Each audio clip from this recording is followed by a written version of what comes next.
ಎಷ್ಟೊಂದು ಜನ ವಿದ್ಯಾರ್ಥಿಗಳು ಇಲ್ಲಿದ್ದಾರೆ ಅನ್ಕೊಳ್ತೀನಿ. ಸೊ ಆ ಕಡೆ ಕೂತ್ಕೊಂಡು ನಾನು ಕೇಳ್ತಾ ಇದ್ದೆ, ಎಲ್ಲಿ ಅದು ಅಂಬೇಡ್ಕರ್ ಆಡಿಟೋರಿಯಂ, ನಮ್ಮ ವಸಂತನಗರ್ ಅಂಬೇಡ್ಕರ್ ಆಡಿಟೋರಿಯಮಲ್ಲಿ ಕೂತ್ಕೊಂಡು ಎಲ್ಲ ಗಣ್ಯ ವ್ಯಕ್ತಿಗಳು ಬರೋರು, ಅವ್ರ ಮಾತುಗಳನ್ನ ಕೇಳಿಕೊಂಡು ನನ್ನ ಮೈಂಡಲ್ಲಿ ಒಂದು ತಲೆ ಓಡ್ತಾ ಇತ್ತು, ನಾನು ಏನಾದರೂ ಸಕ್ಸಸ್ಫುಲ್ ಆಗ್ತೀನಾ, ಭಯ ಏನಾಗುತ್ತೆ ನನ್ನ ಜೀವನದಲ್ಲಿ, ಏನಾದ್ರೂ ಬಿದ್ದುಬಿಡ್ತೀನಾ. ಯಾಕಂದರೆ UPSC ಅನ್ನೋದೇ ಏನು ಹೇಳಿ ಒಂಥರ ಅನ್ಸರ್ಟನಿಟಿ ಗೇಮ್. ಅದು ನಮಗೆ ಏನು ಗೊತ್ತಾಗಲ್ಲ, ಏನು ಬರುತ್ತಾ ಇಲ್ವೋ ಅಂತ. ಆದರೆ ಅದಕ್ಕೆ ಎಂಟರ್ ಆದಮೇಲೆ ನಾವು ಹೆಂಗೋ ಮಾಡಿ ನಾವು ಸಕ್ಸಸ್ಫುಲ್ ಆಗಲೇಬೇಕು. ಆದರೆ ಇವತ್ತು ನಾನು ನಿಮ್ಮ ಮುಂದೆ ನಿಂತು ಅಲ್ಲಿ IRS ಕೂಡ ಒಂದು 15 ವರ್ಷ ಕೆಲಸ ಮಾಡಿ ಇವಾಗ ಅಲ್ಲೂ ಕಮಿಷನರ್ ಆಗಿ ನಿಮ್ಮ ಮುಂದೆ ನಿಂತಿದ್ದೀನಿ ಅಂದರೆ ಅದೇ ನನಗೆ ಸಕ್ಸಸ್ ಅಂತ ನಾನು ತಿಳ್ಕೊತೀನಿ. So that is my success. So ಇನ್ನೂ ಒಂದು ನಿಮಗೆಲ್ಲ ನನಗೆ ಬಹಳ ದೊಡ್ಡ ಇಂಟ್ರಡಕ್ಷನ್ ಕೊಟ್ಟರು, ಆದರೆ ಬಹಳ ಮುಖ್ಯವಾಗಿ ಒಂದು ಹೇಳೋದು ಮರ್ತೆ, ನಮ್ಮ ತಾಯಿಯವರು ಕೂಡ ಟಿ ನರಸೀಪುರದಿಂದ, ಟಿ ನರಸೀಪುರದಿಂದ, ನಮ್ಮ ತಂದೆಯವರು ಸಂತೆ ಮರಳಿಯಿಂದ. ಸೊ ಏನಂದರೆ ನೋಡಿ, ಎಲ್ಲ ಹಿಂಗೆ ಕೂಡುತ್ತೆ ಅಂತ ನನಗೆ ಇಲ್ಲಿ ಎಷ್ಟೊಂದು ಜನ ನಾನು ನೋಡ್ತಾ ಇದ್ದೀನಿ, ಎಲ್ಲ ನಮ್ಮ ಊರಿನವರು ಇದ್ದಾರೆ. So I am able to see ಏನಂದರೆ ಅದೊಂಥರ ನನಗೆ ಆ ಕನೆಕ್ಟೇ ಬೇರೆ ಅದು. ಯಾಕಂದರೆ ನಮ್ಮ ಜನ ನಮಗೆ ಆ ರೆಸ್ಪೆಕ್ಟ್ ಕೊಡ್ತಾರೆ ನೋಡಿ, ಅದನ್ನು ನಾವು ಯಾವತ್ತೂ ಮರೆಯೋಕ್ಕಾಗಲ್ಲ. ಸೊ ಅದನ್ನು ಮಾತ್ರ ನಾನು ಅದು I have to tell that. ಯಾಕಂದ್ರೆ ನಮ್ಮ ಜನನೇ ಏನು ಹೇಳಿ ಆ ರೆಸ್ಪೆಕ್ಟ್ ನಮಗೆ ಕೊಡೋದು. ಸೊ ಇನ್ನೊಂದು ಏನಂದರೆ, ನಮ್ಮ ತಂದೆಯವರು ನಾನು ಬೆಳೆದಿದ್ದೆಲ್ಲ ಶ್ರೀರಾಮ್ಪುರ ಅಂತ ಒಂದು ಜಾಗದಲ್ಲಿ. ನಿಮಗೆ ಶ್ರೀರಾಮ್ಪುರ ಅಂದರೆ ನಮ್ಮ ಕನ್ನಡ ಫಿಲಮ್ ಇಂಡಸ್ಟ್ರಿಯವರು ಅದನ್ನು ಒಂದು ಕ್ರೈಮ್ ಕ್ಯಾಪಿಟಲ್ ಮಾಡಿಬಿಟ್ಟಿದ್ದಾರೆ. ಆದರೆ ಈಗ ನಾನು ಅಲ್ಲಿಂದನೇ ಬಂದು IITಗೂ ಹೋಗಿ IIMಗೂ ಇದು ಮಾಡಿ ಅಲ್ಲೇ ಇತ್ತು ಏನು ಹೇಳಿ ಓದಿ ಮುಂದೆ ಬಂದಿದ್ದೀನಿ. ಸೊ ಏನಂದರೆ, ತುಂಬ ಜನ ಕೇಳ್ತಾರೆ, ಸರ್ IAS ಆಗಬೇಕು ಅಂದರೆ ಏನು ಮಾಡಬೇಕು, IIT ಆದರೆ ಏನು ಮಾಡಬೇಕು, ನಾವು ಜೀವನದಲ್ಲಿ ಮುಂದೆ ಬರೋದಕ್ಕೆ ಏನು ಅದು ಮಾರ್ಗಸೂಚಿ. ನಾನು ಒಂದೇ ಹೇಳೋದು ಏನಂದರೆ, ಅದು ನಿಮ್ಮ ಮೈಂಡಲ್ಲಿ ಬಂದ್ಬಿಟ್ರೆ ನಾನು ಆಗಲೇಬೇಕು ಅಂತ ಅದು ಮಾಡೇ ಮಾಡ್ತೀರಾ. ಯಾಕಂದರೆ ನೋಡಿ, ನಾನು ಒಬ್ಬನೇ ಇಲ್ಲ ಎಕ್ಸಾಂಪಲ್ಲು, ನನ್ನ ಫ್ರೆಂಡ್ ಒಬ್ರು ಇದ್ದಾರೆ ಜೈ ಗಣೇಶ್ ಅಂತ, ಈಗ ಎನ್ಫೋರ್ಸ್ಮೆಂಟ್ ಹೆಡ್ ಅವರು ಚೆನ್ನೈಯಲ್ಲಿ. ED ಅಂದರೆ ತುಂಬ ಭಯ ಪಡ್ತಾರೆ ತುಂಬ ಜನ, ಇವಾಗ ಅವ್ರ ಹೆಡ್ಡು ಚೆನ್ನೈಯಲ್ಲಿ. ಅವರು ಒಂದು ಕಾಲದಲ್ಲಿ ಪಾಪ್ಕಾರ್ನ್ ಮಾರ್ತಾಯಿದ್ರು, ಎಲ್ಲಿ ಸತ್ಯಂ ಸಿನಿಮಾದಲ್ಲಿ ಪಾಪ್ಕಾರ್ನ್ ಮಾರ್ಕೊಂಡು ಏನು ಹೇಳಿ ಓದ್ಕೊಂಡು ಬರ್ಬೋದು. ಆದರೆ ಇವಾಗ ಇಲ್ಲಿರೋ ವಿದ್ಯಾರ್ಥಿಗಳಿಗೆಲ್ಲ ಏನಂದ್ರೆ ನೋಡಿ, ಅವ್ರಿಗೆ ಆಲ್ರೆಡಿ ಎಷ್ಟೊಂದು ಫೆಸಿಲಿಟೀಸ್ ಇದೆ. ನಮ್ಮ ಕಾಲದಲ್ಲೆಲ್ಲ ಏನಿಲ್ಲ, ಏನು ಇಂಟರ್ನೆಟ್ ಇಲ್ಲ, ಏನೂ ಇಲ್ಲ, ಯಾವ ಫೆಸಿಲಿಟಿ ಇಲ್ಲ, ಗೈಡೆನ್ಸ್ ಇಲ್ಲ. ಅದು ಇಟ್ಕೊಂಡೇ ನಾವೆಲ್ಲ ಬಂದ್ವಿ. ಮಲ್ಟಿಪಲ್ ಟೈಮ್ಸ್ ಅಟೆಂಪ್ಟ್ ಮಾಡಿಕೊಂಡು ಅದನ್ನು ಏನು ಹೇಳಿ ಏನೋ ಒಂದು ಮಾಡಬೇಕು ಜೀವನದಲ್ಲಿ, ನಮಗೆ ಆದ ಒಂದು ಐಡೆಂಟಿಟಿ ಕ್ರಿಯೇಟ್ ಮಾಡ್ಕೊಬೇಕಂತ ನಾವು ಮುಂದೆ ಬಂದ್ವಿ. ಇದೇ ಥರ ಎಲ್ಲ ಎಷ್ಟೊಂದು ಜನ, ಎಸ್ಪೆಷಲಿ ನಮ್ಮ SC ST OBC ಸಮುದಾಯದಲ್ಲಂತೂ ಬಹಳಷ್ಟು ಜನ ಮಕ್ಕಳು ಏನೇಳಿ ಬಹಳ ಕಷ್ಟಪಟ್ಕೊಂಡು ಮುಂದೆ ಬರ್ತಾ ಇದ್ದಾರೆ.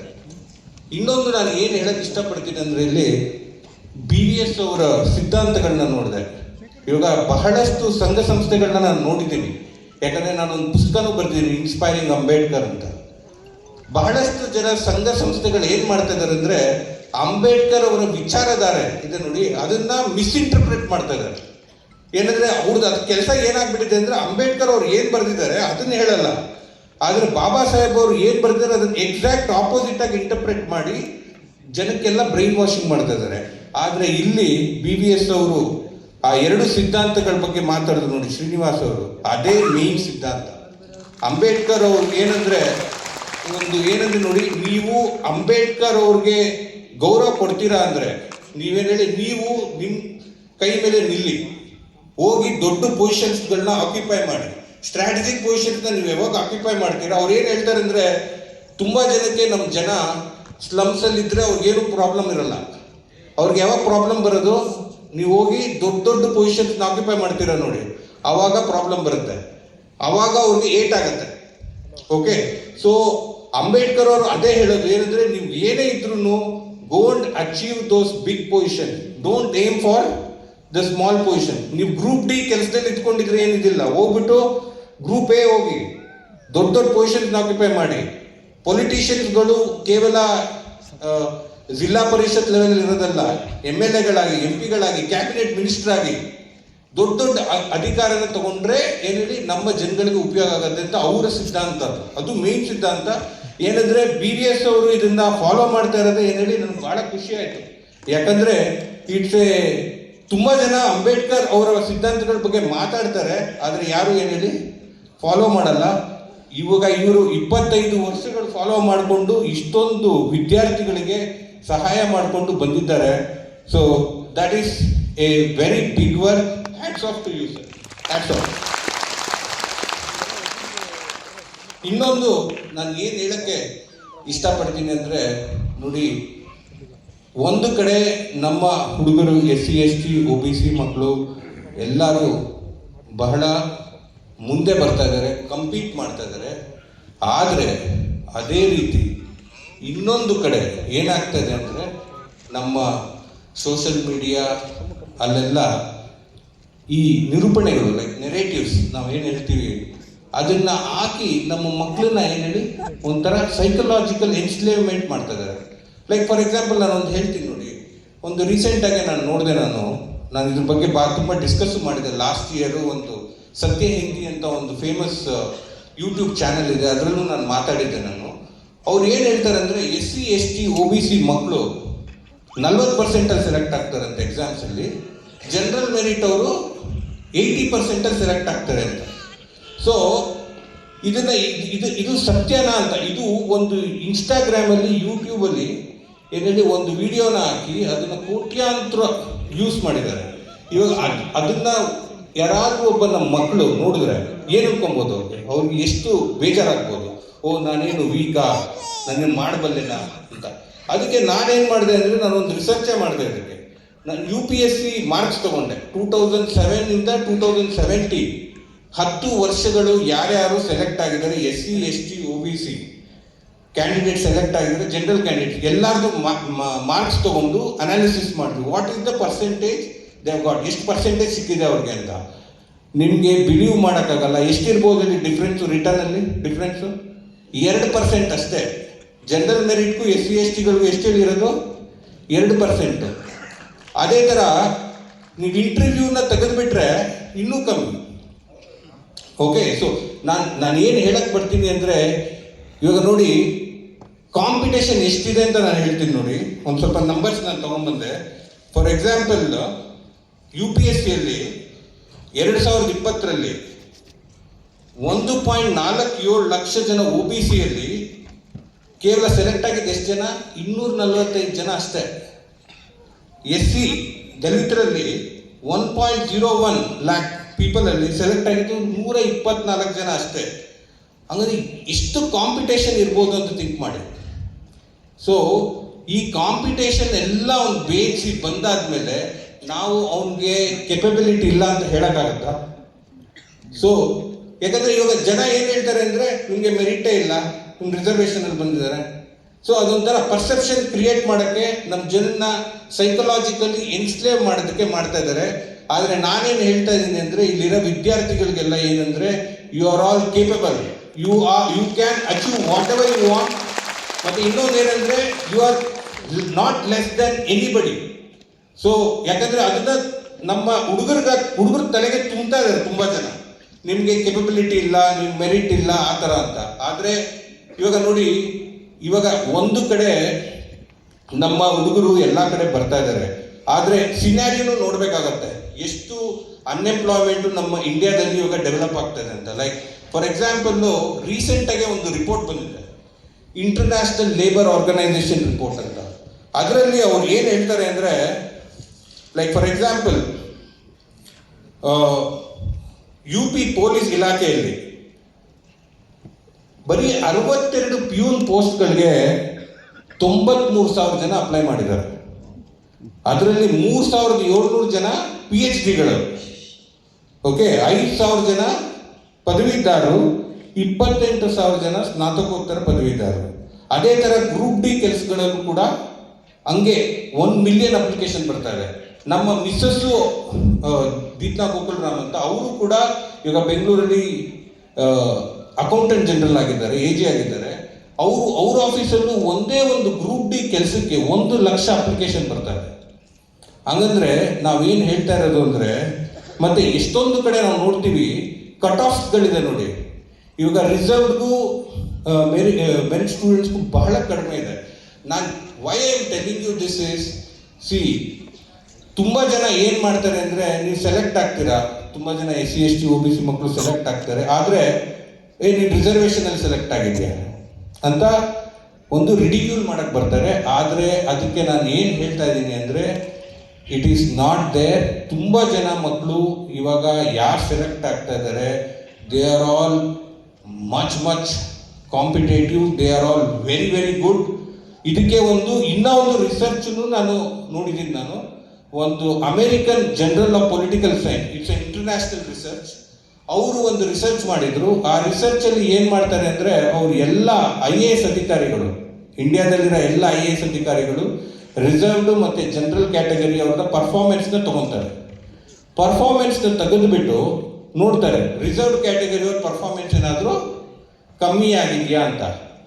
ಅವ್ರಿಗೇನು ರಿಸಲ್ಟ್ಸ್ ಬರುತ್ತೆ ಅಂದರೆ, actually some of the best performing officers are from the reserved category. Okay, so ಅದೇ ನಾನು ಹೇಳ್ತಾ ಇರೋದು. ನಾವು ಏನು ಹೇಳ್ತೀವಿ ಅಂದರೆ, ನೋಡಿ, ಈ ರಿಸರ್ವೇಷನ್ಗೂ ನಿಮ್ಮ ಅಬಿಲಿಟಿಗೂ ಏನೂ ಇದಿಲ್ಲ. So you have to remove that block in your mind. ಆ ಸೈಕಲಾಜಿಕಲ್ ಬ್ಲಾಕ್ ನಾವು ಏನು ಹೇಳ್ತೀವಿ ಅದನ್ನ ರಿಮೂವ್ ಮಾಡಿ ನೀವು ಮುಂದೆ ನುಗ್ಗಬೇಕು ಅಂತ ನಾನು I will all request you. ಇನ್ನೊಂದು, ಇದೆಲ್ಲ ನಾನು ಏನಕ್ಕೆ ಹೇಳ್ತಾ ಇದ್ದೀನಿ ಅಂತ ನೋಡಿ, ಇಲ್ಲಿ ತುಂಬ ಜನ ಅಂಬೇಡ್ಕರ್ ಅವರ ವಾದಗಳ ಬಗ್ಗೆ ಮತ್ತು ಅವರ ಸಿದ್ಧಾಂತಗಳ ಬಗ್ಗೆ ತುಂಬ ಜನ ಮಾತಾಡ್ತಾರೆ. ಆದರೆ ಒಂದು ನಾನು ಹೇಳ್ತೀನಿ ನೋಡಿ, for the first time I saw real Ambedkar's principle in this conference with BVS. That is the principle. ಆ 2 ಪ್ರಿನ್ಸಿಪಲ್ಸ್ ಏನಿದೆ ಅದೇ ಮುಖ್ಯ ನೋಡಿ. ಅವರು ಅಂಬೇಡ್ಕರ್ ಅವ್ರಿಗೆ ಏನಂದರೆ, ಅವಾಗ ಅವರು ಹೋಗಿ ರೌಂಡ್ ಟೇಬಲ್ ಕಾನ್ಫರೆನ್ಸಲ್ಲಿ, ಸೈಮನ್ ಕಮಿಷನಲ್ಲಿ ಎಲ್ಲ ಕಡೆ ಹೋಗಿ ಆರ್ಗ್ಯುಮೆಂಟ್ ಮಾಡ್ತಾರೆ, ಅವರು ನಮಗೆ ರಿಸರ್ವೇಷನ್ ಕೊಡಿ ಅಂತ. ಆದರೆ ಅವಾಗ ಆಪೋಸಿಟ್ ಪಾರ್ಟಿ ಅವ್ರು ಏನು ಹೇಳ್ತಾರೆ ಅಂದರೆ, ನಿಮಗೆ ಮೆರಿಟ್ ಇಲ್ಲ, ಬನ್ನಿ ಮಾರ್ಕ್ಸ್ ತಗೊಳ್ಳಿ, ಮೆರಿಟಲ್ಲಿ ಬನ್ನಿ, ಹಂಗೆ ಅಂತ. ಸೊ ಅಂಬೇಡ್ಕರ್ ಅವ್ರನ್ನ ಯಾವಾಗ್ಲೂ ಅದು ಅವ್ರ ಮೈಂಡಿಗೆ ಬಂದ್ಬಿಡುತ್ತೆ. ಅದೇನೆಂದರೆ, ನೋಡಿ, ಅದೇನು ನಮ್ಮ ಮಕ್ಕಳಿಗೆ ಮೆರಿಟ್ ಇಲ್ವಾ ಅಂತ. ಸೊ ಅದಕ್ಕೆ ಅವ್ರು ಏನು ಹೇಳ್ತಾರೆ ಅಂದರೆ, ನೀವು ರಿಯಲ್ ಆಗಿ ನೀವು ಅಂಬೇಡ್ಕರ್ ಅವ್ರಿಗೆ ಗೌರವ ಕೊಡಂಗಿದ್ರೆ ನೀವೇನು ಹೇಳಿ, ನೀವು ನಿಲ್ಲಿ ಮೇಲೆ, ಏನು ಹೇಳಿ, ಯು ಗೋ ಅಚೀವ್. ಇವಾಗ ಫಾರ್ ಎಕ್ಸಾಂಪಲ್ಲು CET ಇವಾಗ ಲಾಸ್ಟ್ ಇಯರ್ ಒಬ್ಬ ಇದು ನೀಟ್ ಎಕ್ಸಾಮಲ್ಲಿ ಟಾಪ್ 10ನಲ್ಲಿ 3 ಜನ ಈ ಟಾಪ್ 20ಯಲ್ಲಿ 3 ಜನ SCಗಳಿದ್ದಾರೆ. ಸೊ ಯಾರಿಗೂ ಗೊತ್ತಿರಲ್ಲ ಅದು. ಸೊ ನೋಡಿ, ಅದೇ ಥರ UPS ಅಲ್ಲೂ ತುಂಬ ಜನ ಮಕ್ಕಳು ಜನರಲ್ ಮೆರಿಟಲ್ಲಿ ಬರ್ತಾ ಇದ್ದಾರೆ. ಸೊ ನಾನೇನು ಹೇಳ್ತಾ ಇರೋದು ಅಂದರೆ, so you go and achieve this things. So ಈ ಮೆರಿಟ್ಟು ಅದೆಲ್ಲ ಇದೆ ನೋಡಿ, ಅದೆಲ್ಲ it's a completely a big myth. ಆ ಮೆರಿಟ್ ಅನ್ನೋದೇ ಇಲ್ಲ. ಸೊ ಇದೆಲ್ಲ ಏನಂದರೆ ನಿಮ್ಮ ಕೆಪಬಿಲಿಟಿ ಮತ್ತು ಅಬಿಲಿಟಿ ಮೇಲೆ ನಡೆಯುತ್ತೆ. ಇದನ್ನು ಅಂಬೇಡ್ಕರ್ ಅವರು ಕೂಡ ಅವರ ರೈಟಿಂಗ್ಸಲ್ಲಿ ತುಂಬ ಕಡೆ ಬರ್ತಿದ್ದಾರೆ. ಫಾರ್ ಎಕ್ಸಾಂಪಲ್ಲು ಒಂದೇ 2-3 ಮಾತು ನಾನು ಹೇಳ್ತೀನಿ, ಅಂಬೇಡ್ಕರ್ ಅವರು ಏನು ಬರ್ತಿದ್ದಾರೆ ಅಂತ. ಲೈಕ್ ಫಾರ್ ಎಕ್ಸಾಂಪಲ್, ಅವರು ಕ್ಲಿಯರಾಗಿ ಡಿಫ್ರೆನ್ಷಿಯೇಟ್ ಮಾಡ್ತಾರೆ educational merit and then real merit ಮಧ್ಯೆ. ನೀವೆಲ್ಲ ಏನು ಮೆರಿಟ್ ಬಗ್ಗೆ ಮಾತಾಡ್ತಾ ಇದ್ದೀರಾ, ಅದೆಲ್ಲ ಏನು ಹೇಳಿ, ಸ್ಕೂಲ್ ಎಕ್ಸಾಮ್ಸ್ ಕೋರ್ಸ್, ಅದು 10th ಎಷ್ಟು ಬಂದಿದೆ, 12th ಎಷ್ಟು ಬಂದಿದೆ, ಗ್ರ್ಯಾಜುಯೇಷನಲ್ಲಿ ಎಷ್ಟು ಬಂದಿದೆ, ಆ ಥರ. ಆದರೆ ರಿಯಲ್ ಮೆರಿಟ್ ಏನಂದರೆ ಏನು ಹೇಳಿ, ನೀವು ರಿಯಲ್ ವರ್ಲ್ಡಲ್ಲಿ ಏನು ಕೆಲಸ ಮಾಡ್ತೀರಾ ಅದು. ಅಲ್ಲಿ ಏನು ರಿಸರ್ವೇಷನ್ ಇಲ್ಲ ಅಲ್ಲಿ. ಇವಾಗ for example, today I have to tell you, Bengaluru ಸಿಟಿಯಲ್ಲಿ ಬಹಳ ಪ್ರಸಿದ್ಧವಾದ ಕಾರ್ಡಿಯಾಲಜಿಸ್ಟು, ನೆಫ್ರಾಲಜಿಸ್ಟ್, ಅವ್ರ ನೇಮ್ ತಗೊಳ್ಳಲ್ಲ ನಾನು, ಲಕ್ಷಾಂತರ ಏನು ಹೇಳಿ, ಸಾವಿರಾರು ಏಂಜಿಯೋಪ್ಲಾಸ್ಟಿಗಳನ್ನ ಮಾಡಿ ಏನು ಹೇಳಿ, they are all from reserved category. Okay, so ನಾನು ಅದೇ ಹೇಳ್ತಾ ಇರೋದು ಏನಂದರೆ ನೋಡಿ, ನಿಮ್ಗೆ ರಿಯಲ್ ವರ್ಲ್ಡಲ್ಲಿ ಏನು ಮ್ಯಾಟರ್ ಆಗುತ್ತೆ ಅಂದರೆ ನಿಮ್ಮ ಪರ್ಫಾರ್ಮೆನ್ಸ್, ನಿಮ್ಮ ಅಬಿಲಿಟಿ. ಸೊ ಅದು ಬಹಳ ಮುಖ್ಯ ಅಂತ ಅಂಬೇಡ್ಕರ್ ಅವರು ಅದು ಒಂದು ಹೇಳ್ತಾರೆ. ಏನಂದರೆ ನೋಡಿ, ಈ ಎಕ್ಸಾಮ್ಸ್ ಕೋರ್ಸ್ ಅದೆಲ್ಲ ಏನಿಲ್ಲ, ನೀವು ನಮ್ಮ ಮಕ್ಕಳಿಗೆ ಆಕ್ಸೆಸ್ ಕೊಡಿ, ಆ ಗ್ರ್ಯಾಜುಯೇಷನಲ್ಲಿ ಆಕ್ಸೆಸ್ ಕೊಡಿ, ಗೌರ್ಮೆಂಟ್ ಕೆಲಸದಲ್ಲಿ ಆಕ್ಸೆಸ್ ಕೊಡಿ. ಅವ್ರಿಗೆ ಇನಿಷಿಯಲಿ ಕಷ್ಟ ಆಗುತ್ತೆ ಸ್ವಲ್ಪ ಜನಕ್ಕೆ, ಆದರೆ ಅವರು ಕ್ಯಾಚಪ್ ಆಗ್ತಾರೆ. 1-2 ವರ್ಷದಲ್ಲಿ 3 ವರ್ಷದಲ್ಲಿ ದೇ ವಿಲ್ ಕ್ಯಾಚಪ್. ಅಂಬೇಡ್ಕರ್ ಅವ್ರದ್ದು ಏನು ಹೇಳಿದ್ದು ಇವತ್ತು ಒಬ್ಬ ವ್ಯಕ್ತಿ PhD ಮಾಡಿ ಆ ಥೀಸಿಸ್ನ ಪ್ರೂವ್ ಮಾಡಿದ್ದಾರೆ.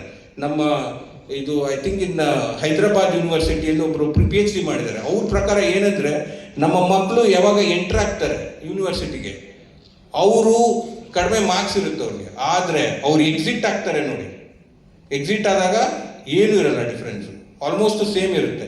ಅದೇ ಥರ ನಾವು PhD ಅಲ್ಲೆಲ್ಲ ನೋಡಿದ್ರೆ ಏನು ಡಿಫ್ರೆನ್ಸೇ ಇಲ್ಲ ಮಾರ್ಕ್ಸಲ್ಲೆಲ್ಲ. ಸೊ ಇದೆಲ್ಲ ನಾನು ಏನಕ್ಕೆ ಹೇಳ್ತಾ ಇದ್ದೀನಿ ಅಂದರೆ, ನೋಡಿ, ದಿಸ್ ಈಸ್ ದ ಅಂಬೇಡ್ಕರ್ ಯುಗ್, that's what I am telling. So ಇದೇನು ಇದು ನಿಮ್ಮ this is the time where you can go and achieve. So don't listen to all ಇದೆಲ್ಲ ಯಾವುದು ಇದು ಮೆರಿಟು ರಿಸರ್ವೇಷನ್ನು ಅದ್ರ ಬಗ್ಗೆ ಎಲ್ಲ ಯಾರು ಕೆಟ್ಟದಾಗಿ ಮಾತಾಡ್ತಾರೆ, ಅದ್ರ ಬಗ್ಗೆ ಎಲ್ಲ ಏನು ಯೋಚನೆ ಮಾಡಬೇಡಿ. ಮತ್ತು ಇನ್ನೊಂದು ಏನಂದರೆ, ನಾನು ನೋಡಿ ಶ್ರೀರಾಮ್ಪುರದಂಥ ಜಾಗದಿಂದ ನಾನು ಮುಂದೆ ಬಂದು ಇಲ್ಲಿ ಮುಂದೆ ನಿಂತಿದ್ದೀನಿ. So then you can also achieve. So that is very very important for you. So ಇದು ಮತ್ತು ಮುಖ್ಯವಾಗಿ ನಾನು at the end I was really impressed by the work which BVS has done. So ಏನಂದರೆ, ಇದು ಅವರು ಮಾಡಿರುವ ಮೇನ್ ವರ್ಕ್ ಏನಂದರೆ, ಅವರು ಅಂಬೇಡ್ಕರ್ ಅವರ ಪ್ರಿನ್ಸಿಪಲ್ಸ್ನ ಇದನ್ನ ಇಂಪ್ಲಿಮೆಂಟ್ ಮಾಡ್ತಾ ಇದ್ದಾರೆ.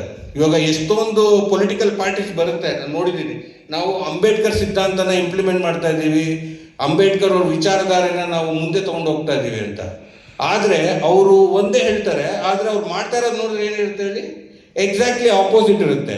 So I am very very happy that there is an organisation like BVS which is taking forward Ambedkar's principle, and ನನಗೇನನ್ಸುತ್ತೆ ಅಂದರೆ, ಅವರು ಇನ್ನು ಮುಂದಿನ ದಿನಗಳಲ್ಲಿ ಇದನ್ನು ನಮ್ಮ ಅಂಬೇಡ್ಕರ್ ಬಾಬಾ ಸಾಹೇಬ್ ಅವರ ಪ್ರಿನ್ಸಿಪಲ್ಸ್ನ ಇನ್ನೂ ನಮ್ಮ ವಿದ್ಯಾರ್ಥಿಗಳಿಗೆ ಸ್ಪ್ರೆಡ್ ಮಾಡಿ, ಅವ್ರಿಗೆ ಇನ್ನೂ ಏನು ಹೇಳಿ ಹೆಚ್ಚು. ನನಗೆ what I got impressed was, ಅವ್ರು ಹೇಳಿದ್ರು ತುಂಬ ಜನ ಮಕ್ಕಳು ಏನು ಹೇಳಿ ಜಡ್ಜಸ್ ಆಗಿದ್ದಾರೆ, ಲಾಯರ್ಸ್ ಆಗಿದ್ದಾರೆ, ಪೊಲೀಸ್ ಆಗಿದ್ದಾರೆ. ಇದಕ್ಕಿಂತ ಏನು ಸಕ್ಸಸ್ ಬೇಕಾಗಿಲ್ಲ ನನಗೆ. ಯಾವ ಪೊಲಿಟಿಕಲ್ ಪಾರ್ಟಿ ಮಾಡಿದೆ ಹೇಳಿ? There is no political party which has done this. So you have succeeded in that, and I hope you continue doing this. So ಇದು ಒಂದು, and I thank everyone for inviting me here. And ಜೈ ಭೀಮ್, ಜೈ ಬಸವ, ಜೈ ಬುದ್ಧ, ಜೈ ಭಾರತ್.